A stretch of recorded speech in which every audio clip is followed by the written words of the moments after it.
A game of pest control is fairly simple. There are 4 shielded portals: western, eastern, southeastern, and southwestern, that spill forth a huge amount of monsters. These monsters attempt to break through the gate and kill you and the Void Knight.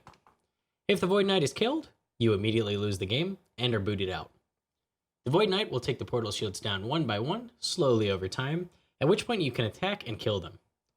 Killing all 4 portals immediately wins the game and boots you back to the pest control dock. Pest control is a safe minigame. If you die in the minigame, you'll be sent back to the island's boat and allowed to run back in and continue. If you die too many times or don't do enough damage, when the game ends, you will not be rewarded any points. Your equipment and setup does not matter much. Bring your best non-degradable armor and weapons, a spec weapon, and if you want more XP an hour, some stat boosting combat potions. Food and prayer potions are not necessary, as dying doesn't matter, and you typically won't run out of prayer before the game ends. Your goal is to move from portal to portal and kill each one as quickly as possible.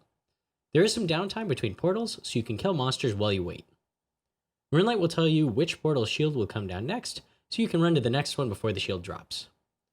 Here's a quick rundown on the monsters you will encounter. Splatters have low HP and explode upon death, dealing damage. Ignore these. Brawlers take up 4 tiles and cannot be walked through or shot past using ranged or magic. Defilers fire ranged attacks and can shoot through the wooden walls. Ravagers destroy the barricades and doors. Shifters use melee and can teleport like abyssal demons. Torchers use magic and can cast spells through the wooden walls. But the most important enemy of them all, to be conscious of, are spinners. These don't attack players, but heal the portals. If you have less than 4 players attacking a portal, it's best to kill these spinners whenever possible and then go back to attacking the portal. If you have a larger crowd of players, you can easily out-DPS the spinners and kill the portal, which is the fastest and best option.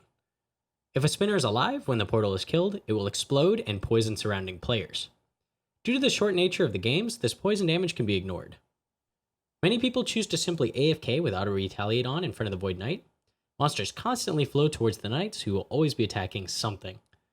I wouldn't recommend doing this, as too many of these AFK players will dramatically slow down your games, and often cause you to lose because killing the portals becomes much harder. I've also found when testing AFKing is that you will occasionally be detected as a leech and rewarded no points. If you simply rush the portals with your teammates and kill monsters in between shields, you'll almost always defeat the portals before the knight dies, and your games will be faster and more consistent. You also have the option to repair the barricades and doors to gain points without doing combat. This is really only useful to peers or non-combat accounts that want to gain points. Repairing things also barely helps your team, but can be necessary if you cannot engage in combat. Moving on to the rewards, the main reason people play this minigame is for the Void Armor sets. A set consists of the Void Gloves, robe bottom and top, and a helmet. When wearing the full set, this armor provides a 10% melee damage and accuracy bonus for melee, a 10% range damage and accuracy bonus for ranged, or a 45% accuracy bonus to magic. The robe bottom and top can be upgraded to elite versions after completing the Western Province Hard Diaries for 200 points each. Each piece provides an extra +3 prayer bonus for a total of +6. They also provide a bonus 2.5% damage boost for the magic and range set. The range set is by far the best set. Ranged armor typically doesn't give a damage boost, only accuracy. That makes this void set very unique and useful in almost any situation where you are using ranged. Armadillo provides a larger accuracy bonus, so in some niche cases fighting monsters with a lot of defense, Armadillo can provide more DPS. For almost every situation, the Void Ranger set is the best ranged armor for combat in general. Melee armor provides a strength bonus, so Banno's armor will always yield more DPS than Void. The melee set is still very useful for fighting Corporeal Beast because the armor has positive magic defense, whereas most melee armor has negative magic defense. You desperately need that at Corp because he hits often and hard with magic. The magic set really isn't very useful. It gives only a 2.5% magic damage bonus with the elite set, and the 45% accuracy bonus sounds great, but typically doesn't help you. You usually fight monsters with magic when they have level 1 magic and basically no defense, where accuracy really doesn't matter much. When wearing the set, you forego a Tormented Bracelet and Ancestral Robes, which provide an 11% damage bonus. The fastest way to obtain points is to take the Veteran Boat. The Veteran Boat provides 5 points a game and requires 100 combat. Intermediate is 4 points a game and requires 70 combat. And the Novice Boat provides 3 points per game and requires 40 combat. The games don't take longer on a harder boat, so it's always best to take the best boat you can for faster points.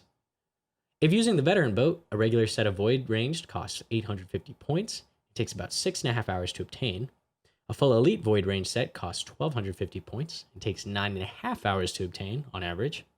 A complete set with all helmets is 1650 points and takes almost 12.5 hours. Because void range is something you need for your account eventually, the real question is, how quickly should you get it? Void's power increases with your range level. If you're training early range with Slayer, the Black Mass is going to be a lot more useful. If you plan on training by cannoning or chinning, Void can increase your XP an hour by quite a bit.